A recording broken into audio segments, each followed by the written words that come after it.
हरे कृष्णा। सभी भक्तों का बहुत बहुत स्वागत है। आज ये 25वां सत्र है, 25th सेशन है। हम लोग जहाँ पर भगवान रामचंद्र की लीलाओं के बारे में और रामायण के ऊपर हम लोग चर्चा कर रहे हैं। तो हमने कल देखा कि किस प्रकार हनुमान जी सीता को ढूंढते ढूंढते अशोक वाटिका में आ पहुंचते हैं और एक वृक्ष के ऊपर बैठते हैं, जहां पर उस वृक्ष के नीचे सीता होती है और वो सीता को देखते हैं और कंफर्म कर लेते हैं। जिस प्रकार रामचंद्र ने उनको सीता माता का वर्णन दिया था, वैसे ही वो सेम वर्णन सीता को जब देखते हैं तो वो मैच कर जाता है और उन्हें कंफर्म हो जाता है कि यही सीता है। किस प्रकार रावण वहां पर आता है सीता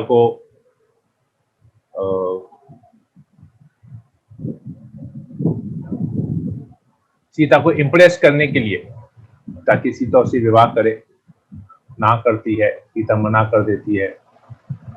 फिर किस प्रकार जो राक्षसनियां होती है वहां पर, वो किस प्रकार सीता को धमकाती हैं, डराती है, धमकाती है, रावण से विवाह करने के लिए अलग अलग तरीकों को अपनाती है।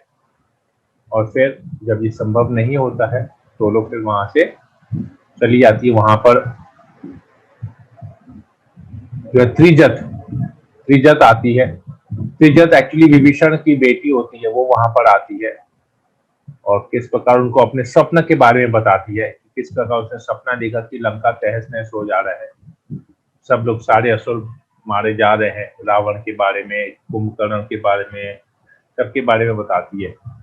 विभीषण को छोड़ के कहती है कि विभीषण जो है इन सब चीजों से परे था और विभीषण तो इनफैक्ट वहां पर बहुत सुनहरे वस्त्र पहन के वहां था और ये सब देख रहा था, ऐसे वो बताती है। तो ये सोच के सब राक्षसियां जो है अपने अपने नशे में धुत होती है, तो सब वापस सोने चली जाती है। वहां पर आसपास ही सब पड़ी रहती हैं, तो लोग कहाँ सोती है। ये सब चीज हनुमान देखते हैं और हनुमान अभी सोच रहे होते हैं कि मैं किस प्रकार सीता के सामने आऊं, किस प्रकार एक कन्वर्सेशन स्टार्ट करूं सीता से। तो उस समय सीता भी, वो देखते हैं कि सीता जो है बहुत शोक में डूबी हुई रहती है और फिर सीता जो है शोक में डूबते डूबते ये बात करती है, कहती है। यहां तक हमने चर्चा किया था और फिर अभी आगे क्या होता है हम लोग आज इसके बारे में और आगे फिर चर्चा करते हैं। ओम नमो भगवते वासुदेवाय। ओम नमो भगवते वासुदेवाय। ओम नमो भगवते वासुदेवाय। अभी सीता जो है अपने बारे में सोचती है, अपनी इस परिस्थिति, उसकी जो दुर्दशा है, सीता जिस समय अभी वो अशोक वाटिका में है और ये सब कुछ होता है, इतना सारा सब कुछ होता है, तो अभी सोचती है, क्या सोचती है। वाल्मीकि जी लिखते हैं यहाँ पर, तरस्वेन धारयता मृगस्य सत्वेन रूपम मनुजेन्द्र पुत्रो न्यूनम विशास्तु मम कारणातो सिंह ऋषभो द्वयैव व्यजुत्तिना। कहती है कि मेरी वजह से क्या हुआ है, मम कारणात, तो मेरी वजह से ये जो दोनों भाई है राम और लक्ष्मण, निश्चित रूप से इनका वध हो गया है। कैसे? मृग का रूप धारण करके वो जो असुर आया था,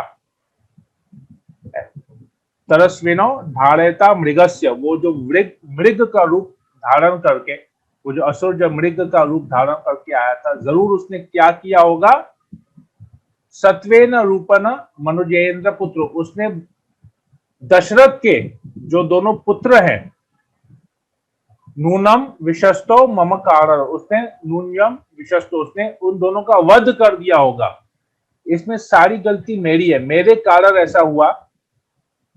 जिस प्रकार बिजली जब गिरती है और वहां पर जो जानवर होते हैं, जो सिंह होते हैं, उनका वध हो जाता है उस बिजली से, उसी प्रकार इस मृग ने, इस राक्षस ने इन दोनों भाइयों का वध कर दिया होगा। इसके कारण सिर्फ मैं ही हूं। क्यों?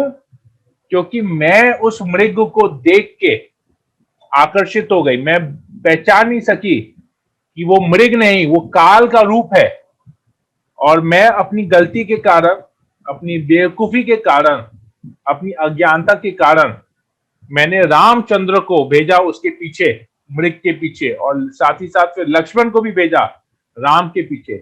ये मेरी बेवकूफी है। तो ऐसी मैंने इतनी जो बड़ी गलती की है, अब क्योंकि ऐसा लगता है कि राम लक्ष्मण को भी उन्होंने मार दिया, क्योंकि 10 महीने गुजर चुके हैं, अब तक राम और लक्ष्मण आए नहीं है वहां पर उसको ढूंढते ढूंढते सीता को। तो उसको लगता है कि वो लोग की मृत्यु हो गई है।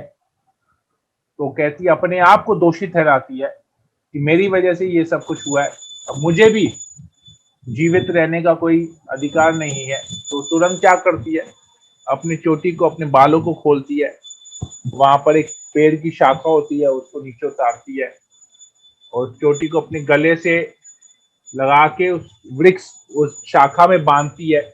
सोचती है कि मैं अपने आप को फांसी देके उसमें बांध दूं, शाखा को छोड़ दूं, शाखा ऊपर चली जाएगी, मैं भी उसके साथ ऊपर चली जाऊंगी और अपने फांसी लगा के अपने आप में आत्महत्या कर देती हूँ। तो इस प्रकार वो कर रही होती है। तो उसी समय क्या होता है, ऐसे वो कर रही होती है तो उसी समय उसके शरीर में कुछ कंपन होती है, उसकी बाईं आंख फड़कने लगती है, उसका बायां कंधा जो है हिलने लगता है, उसका बायां पैर भी हिलने लगता है, और इस प्रकार उसके पूरे शरीर में एक तरह से कंपन होती है। तो जिसकी वजह से वो सोचती है कि ये क्या हो रहा है मेरे साथ, मैं ये क्या सोच रही हूं, मैं ये क्या करने जा रही हूं, नहीं नहीं, ये जो मैं सोच रही हूं ये सही नहीं है, जो मैं करने जा रही हूं ये भी सही नहीं है। इस प्रकार वो अपने आप को फिर रोक देती है। अब हनुमान ये देख रहा होता, हनुमान बोलता, अरे ये तो अपना प्राण छोड़ने के लिए रेडी हो गई है, इतना शोक में डूब गई है सीता, मुझे तुरंत ही कुछ किसी ना किसी तरीके से मुझे उससे कुछ वार्तालाप करना होगा, पर मैं कैसे करूं? यहां पर तो राक्षसनियां भी है उसके बीच में, मैं उससे कैसे बात करूं? ठीक है, मैं देखता हूं अभी इनका जैसे ध्यान नहीं आ रहा है ना, तो मैं कुछ बोलता हूं, पर मैं क्या बोलूं? मुझे समझ में नहीं आ रहा मैं क्या बोलूं।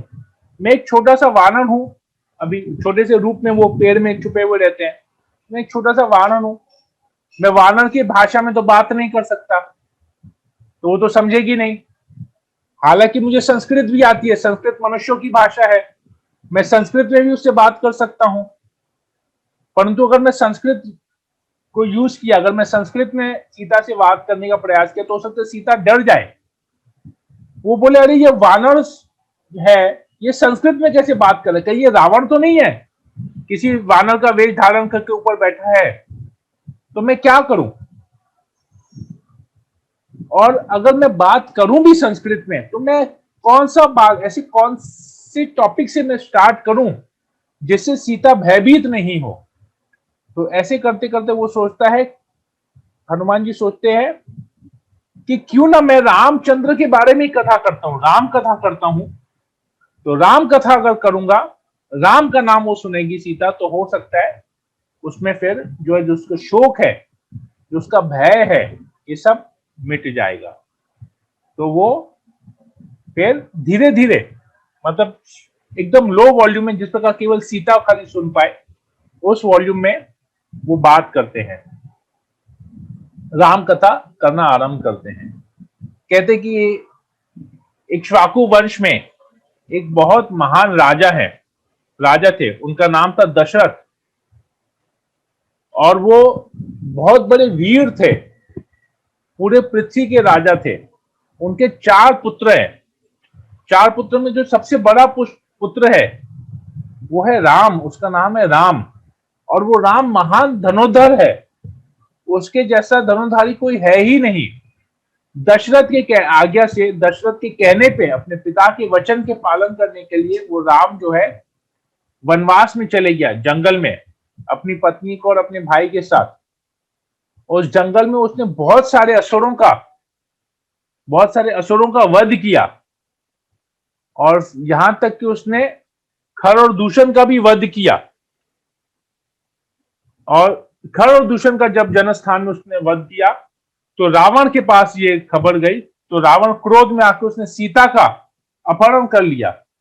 उसने एक योजना बनाई और उससे वो सीता का हरण उसने कर लिया।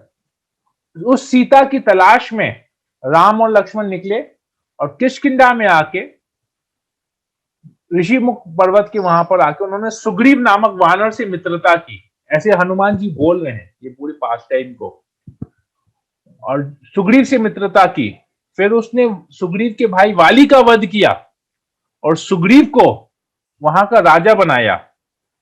और सुग्रीव के आदेश पे, प्रभु रामचंद्र की सहायता करने के सुग्रीव के आदेश पे, हजारों वानर चारों दिशाओं में एक एक टोली बना के सीता की खोज में निकले।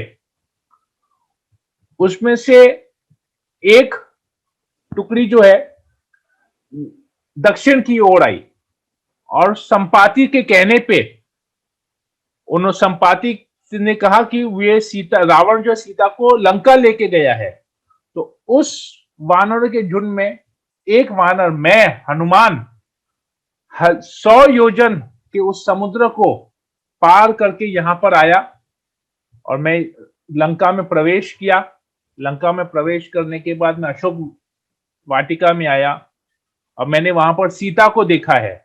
और सीता को देख के जिस प्रकार रामचंद्र ने उनका वर्णन किया, उनके रूप का वर्णन, ये उसी रूप का ही मैंने यहां पर दर्शन किया है। तो यहां तक कह के वो रुक गए। अब सीता ये सब सुन रही है, अब सीता सुन रही है, वो बोले ये है तो सच्ची बात, राम की लीला, ये कौन बोल रहा है। तो इधर उधर देखती है, कोई है नहीं। फिर ऊपर देखती है तो ऊपर वृक्ष में देखती है छोटा सा बंदर है। ये सब बंदर है वहां पर और कोई है नहीं आसपास, बाकी तो सब राक्षसियां जो सो रही है।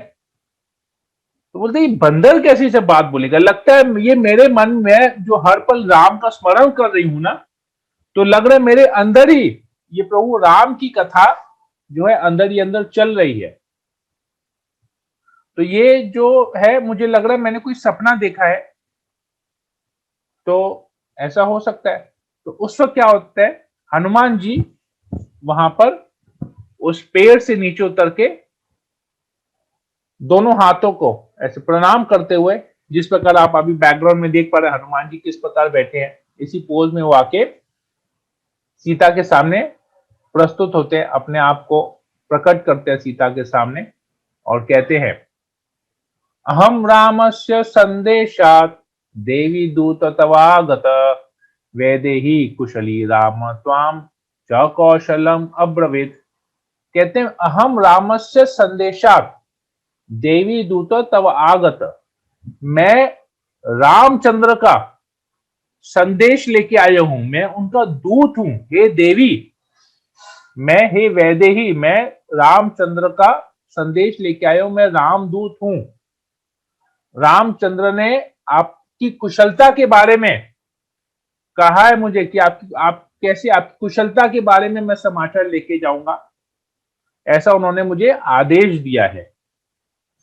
तो जब ये सुनती है तो सीता जो खुश हो जाती है बहुत, कि रामचंद्र मेरी कुशलता, मतलब राम जिंदा है, लक्ष्मण जिंदा है, ऐसे वो सोचती है। और ऐसे सोचते ही तो हनुमान जी थोड़ा और आगे आके सीता के और निकट आने का प्रयास करते हैं। तो जैसे ही वो सीता के निकट आने का प्रयास करते हैं, आते हुए देखते हैं, सीता उसको देखती है कि हनुमान मेरे निकट आ रहा है, तो तुरंत उसके मन में एक डाउट हो जाता है, संशय हो जाता है, कहीं ये रावण तो नहीं है। ये जिस प्रकार रावण भेष बदल के आया था और मेरा जिसने एक साधु का भेष लिया था पंचवटी में और मेरा अपहरण किया था, इसी प्रकार से ये वापस एक वानर का भेष धारण करके तो नहीं आया है। अगर रावण तुम ऐसा कर रहे हो, अगर तुम रावण हो और तुमने ऐसा किया है, तो तुम मेरे लिए और क्रोध करने वाला कार्य कर रहे हो और ये तुम्हारे लिए अच्छा नहीं होगा। तो अगर तुम ऐसा हो तो तुम सच सच बता दो, तुम अपने असली रूप में आ जाओ, तुम कौन हो मुझे बताओ। और अगर तुम वाकई में तुम कहते हो कि तुम राम के दूत हो, तो मुझे बताओ। कहते हैं यदि रामस्य दूतत्वम आगतो भद्रम अस्तुते पृच्छामि त्वाम हरि श्रेष्ठ प्रिय राम कथा ही में। कहते अगर तुम वाकई में राम के दूत हो, यदि रामस्य दूतत्वम, और तुम यहां पर आगतो भद्रम अस्तुते, अगर तुम रामचंद्र के कहने पे यहां पर आए हो, तो मैं तुमसे पृच्छामि, मैं तुमसे रिक्वेस्ट करती हूं, त्वाम हरि श्रेष्ठ प्रिय राम कथा, वो जो हरि है, जो मेरे प्रिय है, जो सर्वश्रेष्ठ है, तुम उन प्रभु राम की कथा मुझे और भी करके सुनाओ।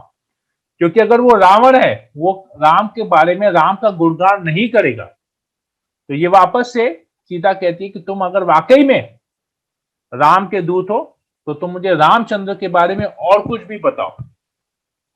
फिर कहते हैं हनुमान जी रामचंद्र का गुणगान कल आरंभ करते हैं। कहते हैं कि प्रभु राम में सूर्य जैसा तेज है, उनमें चंद्रमा जैसी शीतलता है। जिस प्रकार कुबेर सारे धन का राजा है, उसी प्रकार रामचंद्र पूरे विश्व के राजा है। जिस प्रकार स्वयं विष्णु पूरे ब्रह्मांड में उनका यश है, उसी प्रकार रामचंद्र का भी वैसा ही यश है। फिर आगे कहते हैं वो सत्यवादी हैं, सत्यवादी मधुर वाग देवो वाचस्पति यथा रूपवान सुभग श्रीमान कंदर्प एवं मूर्तिमान। कहते वो सत्यवादी है, उनकी जो वाणी है, जो उनकी वाणी बहुत मधुर है। किस प्रकार? जिस प्रकार बृहस्पति की, देवताओं के जो गुरु हैं बृहस्पति, उनके समान उनकी मधुर वाणी है। वो बहुत ही रूपवान है, वो बहुत ही भाग्यवान है, और उनका जो रूप है, उनके रूप को देख के स्वयं कामदेव भी जो है, कामदेव का जितना सुंदर रूप है, कामदेव से भी ज्यादा सुंदर रूप इनका कंदर्प एवं मूर्तिमान, कामदेव से भी ज्यादा वो सुंदर है। उन्होंने, रावण ने एक मृग का सहारा लेके राम को वहां से पंचवटी से दूर लेके गए और उस जगह को वीरान कर दिया और आपको भी वहां से उठा के लेके आए। ये रावण को इस कार्य का दंड अवश्य मिलेगा, जो इसने ये गलत कार्य किया है उसका दंड उसको अवश्य मिलेगा। मैं तुरंत अभी यहां से जाऊंगा वापस, और वहां पर राम और लक्ष्मण को सूचना दूंगा कि सीता यहाँ पर है, लंका में, मैं ढूंढ लिया हूं सीता को। और कुछ ही दिनों में रामचंद्र, लक्ष्मण, सुग्रीव और करोड़ों की संख्या में वानर आएंगे और आके इस लंका को तहस नहस करके, रावण का वध करके, सारे असुरों का वध करके, राक्षसों का वध करके आपको यहां से लेके जाएंगे, ये कहते हैं। और साथ ही साथ कहने के पश्चात हनुमान जी सीता को अंगूठी देते हैं। किस प्रकार? ऐसे बहुत विनम्रता से इसे अंगूठी देते हैं। उस अंगूठी में लिखा रहता है श्री राम। वो वास्तव में सीता की अंगूठी होती है। जब केवट उनको नदी पार करा रहा होता है, राम, लक्ष्मण और सीता को नदी पार करा रहा होता है, तो उस समय केवट की सेवा से सीता इतनी प्रसन्न होती है कि वो रामचंद्र को कहती है कि केवट को तुम ये मेरी तरफ से दो। तो रामचंद्र केवट को जब वो अंगूठी देते हैं, तो केवट बोलते हैं नहीं, मुझसे, मैं ये आपसे नहीं ले सकता, तो मुझे जो चाहिए था मैंने वो आपसे मांग लिया। जिस प्रकार मैं इस नदी से आपको पार करा रहा हूं, उसी प्रकार आप जी ने मुझे वचन दिया कि आप मुझे इस भव सागर से पार कराएंगे, तो ये मेरी सेवा है। इसके अलावा मैं आपसे कुछ नहीं लूंगा। आपने ऑलरेडी मेरे ऊपर आशीर्वाद कर लिया है। आपने मेरे सर पे अपना हाथ रखा। जब देखते, जब उनके चरणों को केवल धो रहा होता है, रामचंद्र उनके सर पे भी हाथ रखते हैं। तो बोले मुझे कुछ नहीं चाहिए। तो रामचंद्र क्या करते हैं, ये अंगूठी अपने पास रख लेते हैं और यही अंगूठी फिर हनुमान को देते हैं, और हनुमान यही अंगूठी अभी लाके सीता को देते हैं। तो कहते हैं ये देखो, हे सीते, हे सीता माता, मैं एक वानर हूं और मैं राम का दूत हूं। ये लीजिए, ये अंगूठी से आपको यकीन हो जाएगा कि मैं प्रभु रामचंद्र का संदेश आपके पास लेके आया हूं। इसमें देखिए, इस अंगूठी में श्री राम का नाम भी लिखा हुआ है। तो जिस प्रकार ये अंगूठी हनुमान जी देते हैं, ऐसे करके बड़ी विनम्रता से देते हैं। ऐसे करके नहीं देते हैं, ऐसे करके देते हैं, दोनों हाथ को ऐसे सामने करके अंगूठी देते हैं। तो हनुमान जी यहाँ पर हमको वैष्णव एटिकेट सिखा रहे हैं। जिस प्रकार वो सीता को अंगूठी देते हैं, तो इसी प्रकार जैसे हम कभी अपने सीनियर्स को, अपने गुरुओं को, हम जो वरिष्ठ वैष्णव है, जब हम उनको कुछ देते हैं तो हमको उनको बड़ी विनम्रता से ऐसे देना चाहिए। उनको ऐसे नहीं देना चाहिए ऊपर से देना, मतलब हम सुपीरियर है, वो इंफीरियर है, वो जूनियर है। परंतु जब नीचे से ऊपर देते हैं तो विनम्रता से हम जो है, हम जूनियर है और आप मेरे सीनियर है। इस प्रकार हमको वैष्णव एटिकेट हनुमान जी यहाँ पर सिखा दें, जिस प्रकार से उन्होंने सीता को ये अंगूठी दी। तो ये बहुत महत्वपूर्ण यहाँ पर कुछ शिक्षाएं है जो हमको लेना है। सबसे पहले हनुमान जी हमको वैष्णव एटिकेट, वैष्णव सदाचार सिखा रहे हैं इस तरीके से। फिर दूसरा कि हनुमान जी यहाँ पर गुरु का कार्य कर रहे हैं। हनुमान जी ने महासागर को पार करके लंका में आए और सीता को प्रभु रामचंद्र का संदेश दिया। ऐसे तो सीता जो है वो स्वयं लक्ष्मी देवी है, परंतु आचार्य बद्ध जीव के समान भी कंपेयर करते हैं इसको समझाने के लिए। तो जिस प्रकार बद्ध जीव का उद्धार करने के लिए गुरु भगवत धाम से, भगवान के आदेश से भौतिक जगत में आते हैं और जीवों का उद्धार करने आते हैं, उसी प्रकार हनुमान जी भी यहाँ पर आए हैं और भगवान का संदेश दे रहे हैं। तो गुरु क्या करते हैं, गुरु आते हैं, हरि की कथा करते हैं, फिर हरि की कथा सुनने के बाद जब हम में रुचि आती है तो उनको फिर हरि नाम का आशीर्वाद भी देते हैं। तो यही चीज हनुमान जी ने भी किया। हनुमान जी क्या किए, पहले हरि कथा की, पहले उन्होंने रामायण की कथा की।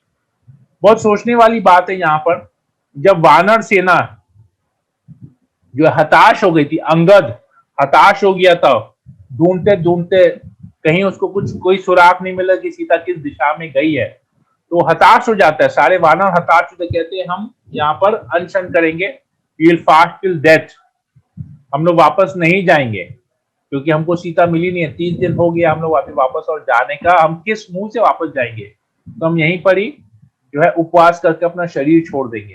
तो हनुमान जी तभी उनका उत्साह बढ़ाने के लिए राम कथा सुनाते हैं, रामायण की कथा सुनाते हैं। यहाँ पर सीता को भी, सीता क्या कर रही थी, अपने आप सुसाइड करने का प्रयास कर रही थी। तो सुसाइड करने के प्रयास को रोकने के लिए भी हनुमान जी राम कथा सुनाते हैं। इसी प्रकार गुरु भी जब आते हैं इस भौतिक जगत में, हम लोग जितने कलमश में रहते हैं, हताश रहते हैं, डिसअपॉइंटेड रहते हैं, फेलियर्स हमारे जीवन में इतना होता है, इतने टेंशन में रहते हैं, उस टेंशन से निकालने के लिए गुरु हमको हरि कथा करते हैं। उस हरि कथा से के प्रति जब हम आकर्षित होते हैं, हमारी जब रुचि आती है उस हरि कथा को सुन के, तो गुरु फिर हमको हरिनाम देते हैं, फिर हमको भगवान का नाम देते हैं जप करने के लिए। तो हम लोग फिर भगवान का नाम का कीर्तन करते हैं। तो इससे हमको पता चल जाता है कि ये गुरु जो है ये प्रामाणिक गुरु है। और वापस से फिर हम हरि कथा सुनने बैठते हैं। पहले हरि कथा से प्रति रुचि हुई, श्रद्धा जागृत हुई, हरि नाम किया और श्रद्धा जागी, गुरु के प्रति विश्वास हुआ, फिर वापस से हरि कथा में हम और रुचि करते थे। यहाँ पर हम आगे देखेंगे सीता और भी कुछ बोलती है कि तुम और मुझे रामचंद्र के, अब ये अंगूठी देखने का सीता बोलती है मुझे राम के बारे में और भी कुछ बताओ, मैं सुनने की बहुत इच्छुक हूं, ये बताते हैं। और फिर उसके बाद गुरु भी ऐसे ही करते हैं, तो गुरु भगवान की सेवा भी करते हैं। केवल यही नहीं, भक्तों का उद्धार नहीं करते हैं, लोगों का उद्धार नहीं करते हैं, फिर सेवा में भी लगाते हैं, स्वयं भी सेवा करते हैं, खुद भी सेवा में लगाते हैं। तो यहाँ पर पहले इंस्टेंस में हम देखते हैं कि किस प्रकार हनुमान जी गुरु का रोल प्ले कर रहे हैं और सीता शिष्य का रोल प्ले कर रही है। फिर दूसरा एक और एग्जाम्पल हमको इससे शिक्षा मिलती है कि सीता अब गुरु का रोल प्ले कर रही है और हनुमान जी शिष्य का रोल प्ले कर रहे हैं। कैसे? सीता पहले सुनती है, हनुमान जब अपना इंट्रोडक्शन देता है तो सीता उसको एक्सेप्ट करती है। फिर सीता लेकिन बोलती है कि अगर तुम वाकई में तुम राम के दूत हो तो मुझे राम के बारे में और भी कथा बताओ, और भी कुछ बताओ। तो वो टेस्ट करती है कि ये वाकई में इंटरेस्टेड है कि नहीं। तो गुरु भी हमको टेस्ट करते हैं हमारे जीवन में। हम जब थोड़ा सा हरि कथा सुन के गुरु के पास जाते हैं तो गुरु हमको टेस्ट करते हैं, हमारी श्रद्धा को टेस्ट करते हैं, हमारी इच्छा को टेस्ट करते हैं कि ये वाकई में ये शिष्य सीरियस है कि नहीं भक्ति में। हमारी सीरियसनेस को, हमारी गंभीरता को गुरु जो है टेस्ट करते हैं, जिस प्रकार सीता हनुमान जी को टेस्ट करती है। और सीता के हाव भाव को देख के सीता खुद आचरण करती है कि उसके अंदर प्रभु राम के प्रति कितनी भक्ति है। तो हनुमान जी भी उस भक्ति को स्वीकार कर सकते हैं, तो हनुमान जी इस भक्ति से प्रेरणा ले सकते हैं। तो हमारे गुरुजन भी, हमारे आचार्य भी ऐसा जीवन, अपने जीवन में ऐसा आचरण करते हैं जिससे हम उनको देख के हम उनसे प्रेरणा लेते हैं। अरे वाह, कितनी सुंदर भगवान की लोग भक्ति कर रहे हैं, काश हम भी इनके जैसी भगवान की भक्ति कर पाए। तो हमको उनसे प्रेरणा मिलती है गुरुजनों से। और साथ ही साथ हनुमान जी ये भी सोच रहे हैं यहाँ पर कि एक बार केवल ऐसा हो कि सीता मुझे पुत्र करके बुलाए और मैं उनको माता करके बुलाऊं। हनुमान जी ऐसा सोच रहे थे। तो ये गुरु और शिष्य के बीच में जो संबंध है उसके बारे में बहुत सुंदर ये एग्जाम्पल, बहुत सुंदर शिक्षा हमको यहाँ से मिलती है। क्योंकि हम भी जब गुरु के शरण में जाते हैं तो हम भी देखते हैं कि किस प्रकार गुरु हमको एक्सेप्ट करे, शिष्य के रूप में हमको एक्सेप्ट करे। तो इस प्रकार हनुमान जी भी प्रतीक्षा करें कि सीता उनको अपने पुत्र के रूप में एक्सेप्ट करे। तो हम भी चाहते हैं कि जैसे कहते हैं गुरु जो जन्म देने वाले पिता हमारे भौतिक जगत के पिता है, परंतु गुरु जो है हमारे आध्यात्मिक पिता है, स्पिरिचुअल फादर। हमारे गुरु जो है हमारे स्पिरिचुअल फादर होते हैं। इसी प्रकार यहाँ पर भी हनुमान जी एक्सपेक्ट कर रहे हैं कि वो इच्छा कर रहे हैं कि एक बार उनको सीता जो है अपने पुत्र के रूप में बुलाए। फिर सीता कहती है, वो अंगूठी को देखती है और कहती है कि 1 साल, रावण ने मुझे 1 साल का समय दिया, 1 साल के अंदर मैं अगर रावण को स्वीकार नहीं करती हूँ वो मुझे मार डालेगा। 10 महीने हो गए हैं, अब केवल 2 महीने बाकी है। तो मैं चाहती हूं कि तुम तुरंत जाओ और रामचंद्र को ये मैसेज दो, ये संदेश दो कि तुरंत वो यहाँ पर 1 महीने के अंदर वो यहाँ पर आए और रावण का वध करके मुझे यहां से लेके जाए। तो देखिए 1 महीना हो गया, वानर सेना केवल ढूंढ रही थी इनको। उसके बाद सीता कहीं नहीं मिली, सब जगह से लोग वापस आ गए। उसके बाद संपाति के कहने पे हनुमान जी यहाँ पर आए, यहाँ पर भी वो उसको ढूंढने में कितना प्रयास लगा। तो बोलते अब इतना जल्दी हो गया। हनुमान ये सोच सकता था कि 1 महीने से तो हम लोग ढूंढ ही रहे हैं, अभी वापस जाएंगे, पूरी तैयारी करेंगे, वापस इधर आएंगे, 1 महीने में कैसे संभव है ये तो मैं था एक बार छलांग लगा के आ गया, परंतु ऐसे कैसे सब छलांग लगा के गए। हनुमान ने ऐसा नहीं सोचा। हनुमान ने सोचा आदर्श की तरह, आप चिंता मत कीजिए, वहां पर ऑलरेडी तैयारियां स्टार्ट हो गई हैं, मेरे बस वापस जाने की देर है और हम लोग सब लोग यहां पर आ जाएंगे। तो ये शिष्य, आदर्श शिष्य का यही फर्ज होता है कि अपने गुरु के चिंता को वो कैसे दूर करे। हम लोग प्रभुपाद के जीवन में भी ये देखते हैं किस प्रकार प्रभुपाद की बहुत इच्छा थी कि मायापुर धाम के अंदर में एक बहुत भव्य मंदिर बने। तो ये कई वर्ष पहले जब इस भव्य मंदिर का प्लानिंग हो रहा था, प्रभुपाद जी ने स्वयं ये जो अभी टीओबी बन रहा है मायापुर में, इसका प्लानिंग उन्होंने खुद किया था। और उस समय अल्फ्रेड फोर्ड, जो फोर्ड कंपनी के जो डिसेंडेंट है, अल्फ्रेड फोर्ड उस समय जो फोर्ड कंपनी के मालिक थे, उन प्रभुपाद से उनका दीक्षा हुआ था, अम्बरीश अम्बरीश प्रभु। तो अम्बरीश प्रभु के सामने उन्होंने कहा कि देखो ये मैप को देखो, इस लेआउट को देखो, मेरी इच्छा है कि मायापुर के अंदर में एक बहुत भव्य मंदिर बने और पूरा विश्व आके इस मंदिर में एक साथ यहाँ पर राधा माधव की कृपा प्राप्त करे।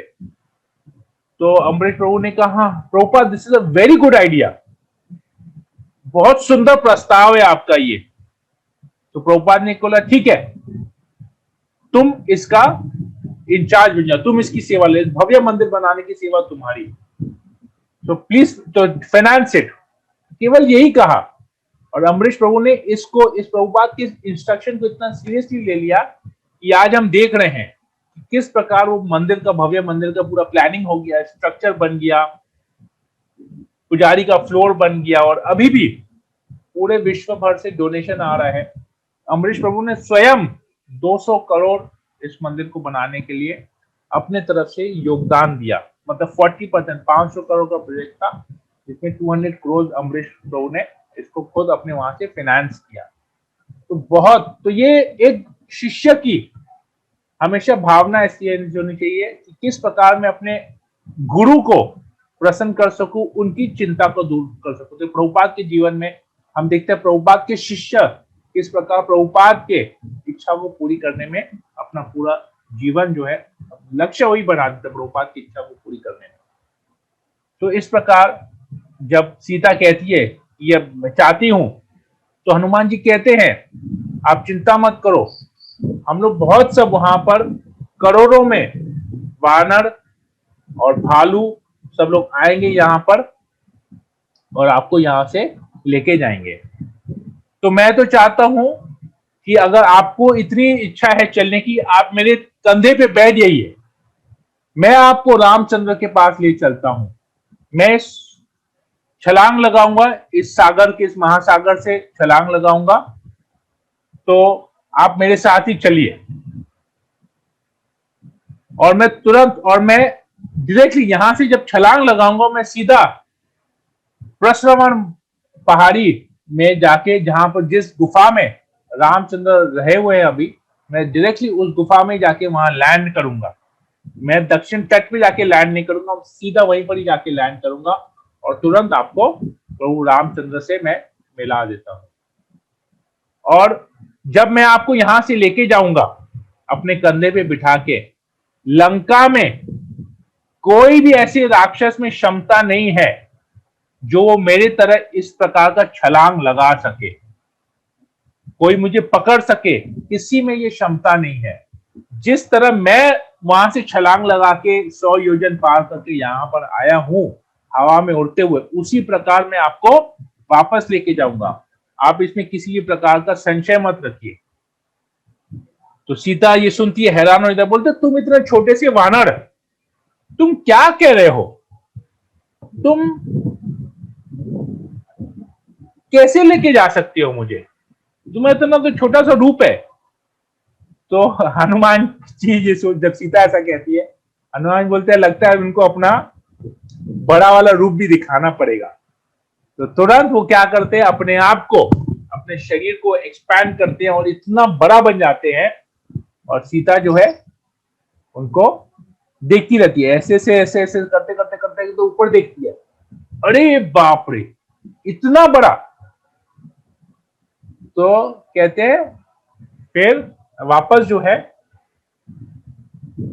हनुमान जी वापस इस छोटे वानर के रूप में आए थे। बोलता अभी आपने देख लिया, हालांकि मैं छोटा वानर ही हूं, परंतु जब प्रभु राम की सेवा होती है ना, तो उस राम की सेवा करने के लिए मैं कोई भी रूप ले सकता हूं, उसके बारे में आप चिंता मत कीजिए। तो आपको लेके जाना ये भी मेरी सेवा है, तो आपको लेके जाने के लिए मैं कोई भी रूप धारण कर सकता हूं, क्योंकि ये मेरी सेवा है, परंतु आखिर में मैं एक तुच्छ हूं। तो हमको भी, जब हम भी भक्ति करते हैं हमको भी हमेशा ऐसे विनम्र होके छोटा बन के रहना चाहिए अपने जीवन में।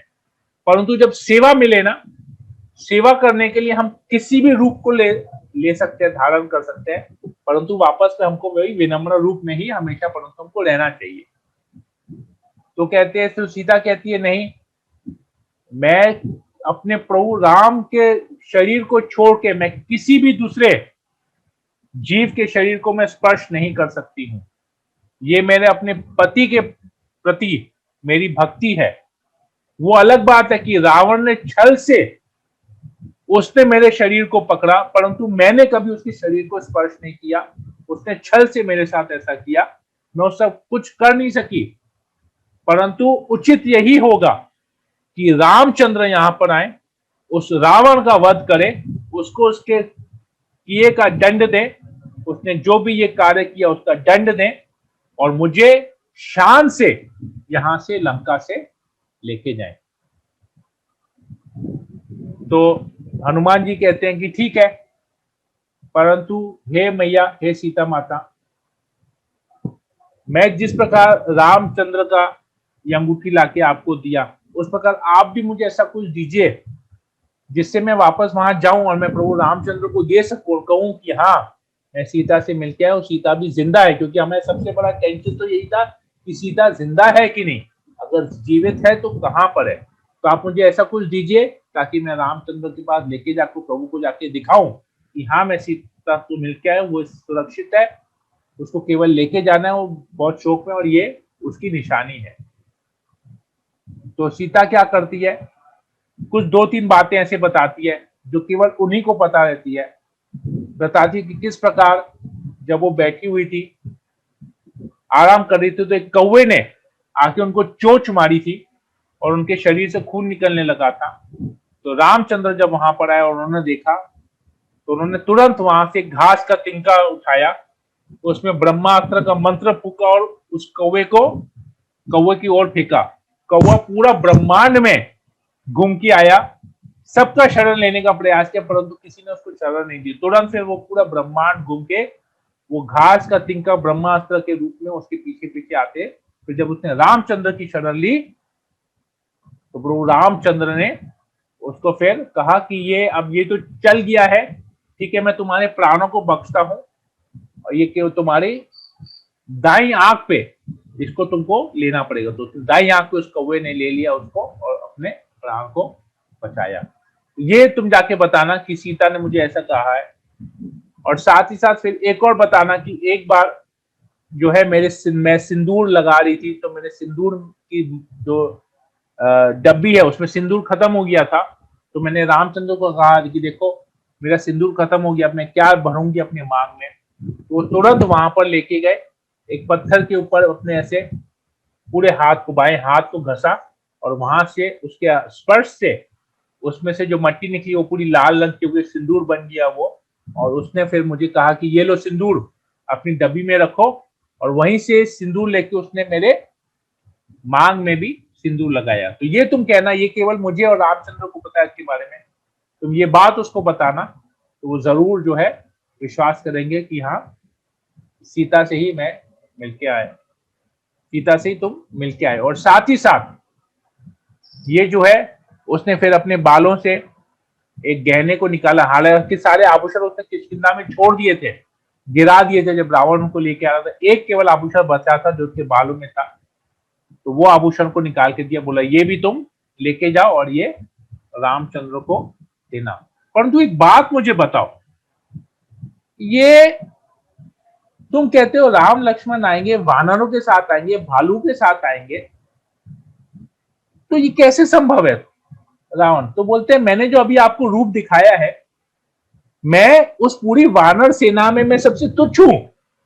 जितने अन्य वानर हैं वो मेरे से भी महान शक्तिशाली है, मेरे से भी ज्यादा बलशाली है, मेरे से भी ज्यादा बड़े हैं, और सब मेरे से सुपीरियर हैं। ऐसे ऐसे वानर हैं जिन्होंने इस भूमंडल में, इस पृथ्वी में जितने 7 समुंदर है, जो पहाड़ है, वो सबका परिक्रमा करके आ चुके हैं। तो ऐसे ऐसे महान वानर हमारी सेना में है, तो आप इनका चिंता मत कीजिए, मैं जिस प्रकार यहाँ से उछल के आया हूं, वो लोग भी ऐसे उछल के आ जाएंगे और समय का पता भी नहीं चलेगा। वो लोग वहां से निकलेंगे और यहाँ लंका में पहुंच जाएंगे। तो आप इसके बारे में टेंशन मत लीजिए। एक्चुअली क्या है कि वहां पर सब सीनियर है, और सीनियर जो होते, जो महावीर होते हैं, जो सीनियर वानर है, उनको ये सब छोटे मोटे कार्य नहीं दिए जाते हैं। मैं उन वानरों की सेना में सबसे छोटा हूं, सबसे तुच्छ हूं, इसलिए आपको संदेश देने का कार्य मुझे दिया गया है। बाकी का आप टेंशन मत लीजिए, मैं तो संदेश देने आया हूं, मैं तो मैसेंजर हूं, बाकी तो सब योद्धा है हमारी सेना में। तो आप उसका टेंशन मत लीजिए कि ये कैसे होगा। तो इस प्रकार कह के वो सीता से आज्ञा लेते हैं।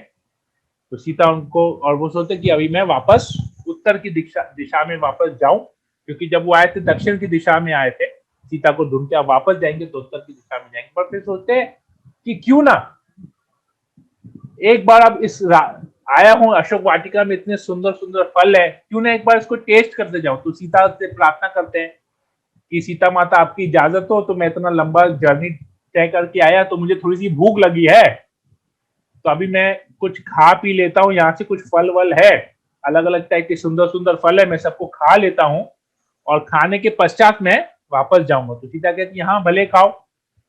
तो वास्तव में हनुमान की खाने की इच्छा से वो नहीं गए। उनको ये था कि मैं एक बार ना इस थोड़ा सा, क्योंकि सेवक का भाव है, अब सेवक का भाव जो है गुरु के माइंड को अच्छी तरह से जानता हूं, उसमें हमेशा कुछ ऐसा रहता है कि मैं गुरु के लिए कुछ एक एक्स्ट्रा करूं, कुछ एक्स्ट्रा, जो आदेश दिया उससे ज्यादा भी कुछ करूं। तो हनुमान जी कहते हैं कि इसी बहाने मैं एक बार तो यहाँ पर थोड़ा सा हलचल मचा के जाता हूँ, अशोक वाटिका में थोड़ा सा हलचल मचा के जाता हूँ। हलचल थोड़ा सा इधर करूंगा तो रावण जो है अपने राक्षसों को भेजेगा मुझसे युद्ध करने के लिए। 100, 200, 500, 1000, 2000 राक्षस का मैं वध कर लेता हूं, और फिर हो सकता है इसी बहाने मुझे रावण से भी मिलने का हो जाए, और फिर मैं रावण को भी बता दूं, मैं पूरा सर्वे भी कर लूं लंका में, इनमें कितने राक्षस है, क्या इनका बल है, मैं सब कुछ एक बार समझ भी लूं। क्योंकि जब रामचंद्र के बारे में फुल रिपोर्ट लेके जाना है, केवल सीता मिली ये नहीं बताना है, यहाँ के स्ट्रेंथ के बारे में, वीकनेसेस के बारे में, यहाँ के काउंट के बारे में, सब कुछ पूरा इंफॉर्मेशन, कंप्लीट इंफॉर्मेशन में लेके जाऊं। और साथ ही साथ एक बार मैं रावण को भी चेतावनी दे दूं कि मैं एक वानर, अकेला वानर, जब इतना कुछ तहस नहस कर लिया हूं तुम्हारे यहाँ पर, तो जब वानर की सेना आएगी तो तुम्हारा क्या हाल होगा। तो फाइनल वार्निंग भी दे देता हूं कि तुम अभी भी समय है, तुम सीता को छोड़ दो। तो हनुमान के मन में ये रहता है, तो ये सोच के फिर वो आगे अशोक वाटिका की तरफ बढ़ते हैं। तो जैसे ही बढ़ते हैं तो अलग अलग पेड़ में जाते हैं। इनफैक्ट पेड़ में उनको चढ़ने का जरूरत भी नहीं पड़ता, अभी तो केवल इसको पेड़ को पकड़ते हैं ऐसे और ऐसे हिलाते हैं और सारे फल गिरने चालू हो जाते हैं।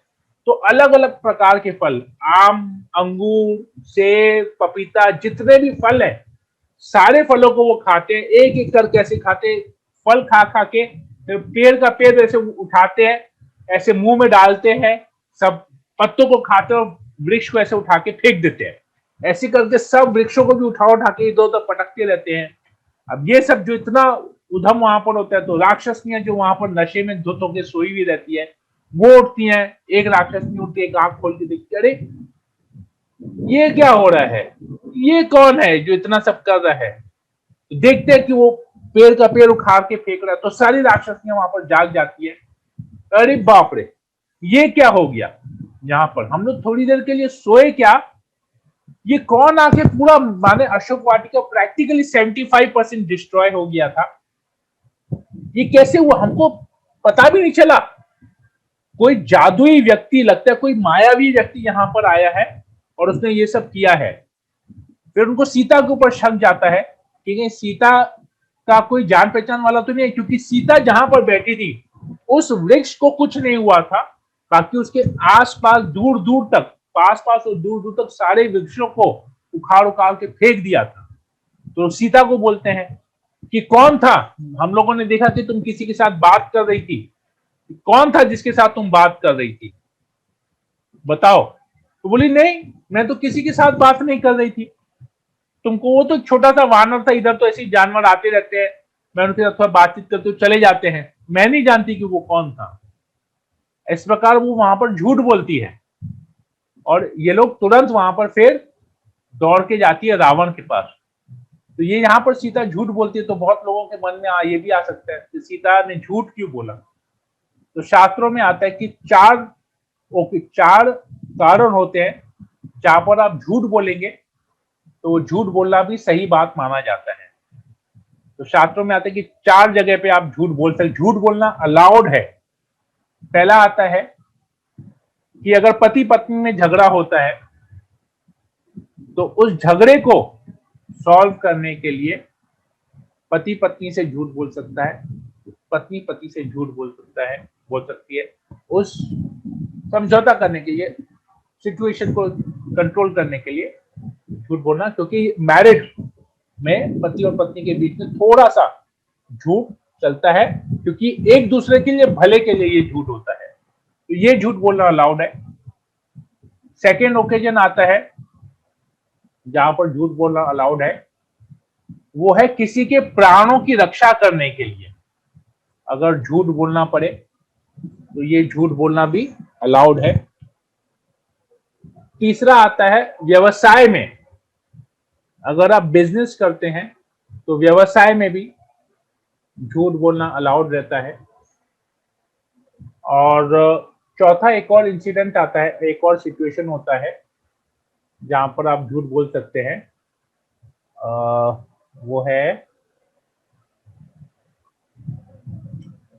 पति पत्नी के रिलेशन में। एक होता है किसी के प्राणों की रक्षा करने के लिए झूठ बोल सकते हैं, व्यवसाय में झूठ बोलना अलाउड है। और एक सिचुएशन मुझे याद नहीं आ रहा है, चौथा एक और है जिसमें आप ऐसे झूठ बोलना उसमें अलाउड रहता है। तो आई डोंट नो, किसी को पता है क्या चौथा इंसिडेंट क्या है, चौथा ऐसा सिचुएशन क्या है जहां पर झूठ बोलना अलाउड है।